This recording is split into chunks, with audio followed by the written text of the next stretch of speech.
High viewers, ముందుగా ఈ పుష్ప 2కి సంబంధించి వీడియో మన డివోషన్ ఛానల్ ఇస్తున్నాను, ఎంటర్టైన్మెంట్ మోడ్ కాబట్టి. దీని తర్వాత మెయిన్ ఛానల్లో ఎస్పీ ఛానల్లో పొలిటికల్ ఒకటి పెట్టాను, ఖచ్చితంగా మిస్ అవ్వకుండా చూడండి, ఓకేనా. విషయం ఏంటి, 2024 సినిమా 2024 సంవత్సరానికి సంబంధించి గద్దర్ అవార్డులో ప్రకటించారు.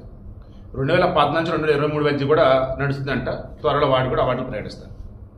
ఇందులో ఉత్తమ చిత్రం కల్కి, ఉత్తమ డైరెక్టర్ నాగవంశి, ఉత్తమ రెండో చిత్రం పొట్టేల్, ఉత్తమ మూడో చిత్రం లక్కీ భాస్కర్. ఇక్కడి వరకు ఓకే.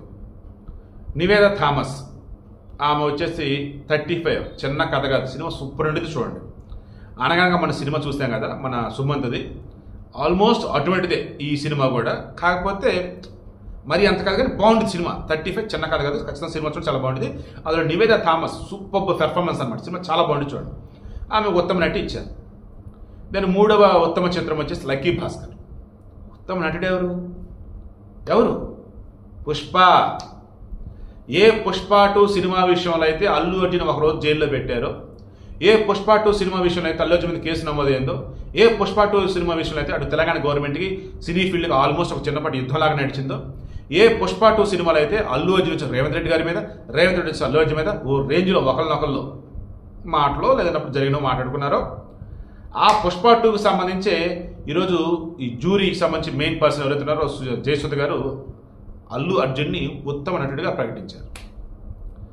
ఆల్రెడీ పుష్ప 1 సినిమా విషయంలోనే జాతీయ ఉత్తమ నటి పురస్కారం వచ్చిన తర్వాత ఇక అతని హావభావాలు బిహేవియర్ మొత్తం మారిపోయింది అంటున్నారు. దానివల్లే పుష్ప 2 విషయంలో ఓవర్ యాక్షన్ చేసి ఆ రోజు ఆ గొడవ అవడానికి కావచ్చు, ఉమెన్ చనిపోవడం కారణమయ్యని చెప్పేసి అన్నారు. శ్రీతేజ్ ఇంకా కోలుకుంటూ ఉన్నాడు, పాపం ఇంకా బెడ్ మీద ఉన్నాడు. ఇప్పుడు విషయం ఏంటి మరి, ఏం పుష్ప ఓ రోజంతా జైల్లో ఉంటుంది కదా, వస్తావా, అవార్డు తీసుకుంటావా అని ఆల్రెడీ పోస్టులు పెడుతున్నారు.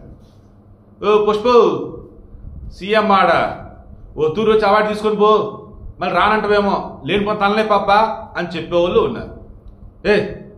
నీ అవ తగ్గేదేలా, నేను అవార్డుకి రాను, నేను తీసుకోను, నేను ఫారెన్ షూటింగ్లో ఉంటా, అది ముందే షెడ్యూల్ అయింది అని చెప్పి రాకుండా ఉంటాడు.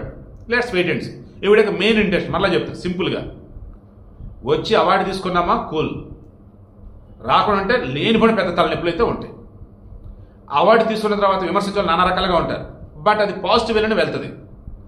అల్లు అర్జున్ వచ్చేసి ఆ రోజు పుష్ప 2 సినిమా ఇష్యూ అప్పుడు జరిగిన తొక్కిసలాట గొడవ కథ వేరు, ఆ తర్వాత జరిగింది వేరు.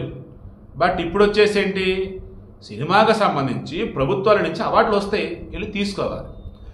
ఏ రాజకీయ నాయకులు అయితే విమర్శించి సినిమాలు తీస్తారో అదే రాజకీయ నాయకులు అవార్డులు ఇస్తారు, కానీ ఎగబట్టుకుని అవార్డులు తెచ్చుకుంటారు. అదే సినిమాకి సంబంధించి కావచ్చు, సీరియల్ సంబంధించి కావచ్చు, బయట నాటకాలకు సంబంధించి కావచ్చు. నువ్వు నిజాన్ని చెప్పు, అవతల నీకు అవార్డు ఇచ్చేవాడి గురించి నువ్వు నిజాన్ని చెప్పు సినిమాల్లో, రిమైనింగ్ వాటిలో. బట్ వాడు అధికారంలో ఉన్నాడు, వాడి చేతి మీద అవార్డు వస్తున్నప్పుడు కాదన్నావంటే అసలుగా మోసం అన్నట్టు. మరి వెళ్తాడా, తీసుకుంటాడా, తీసుకోడా కింద కామెంట్లో తెలియచేయండి.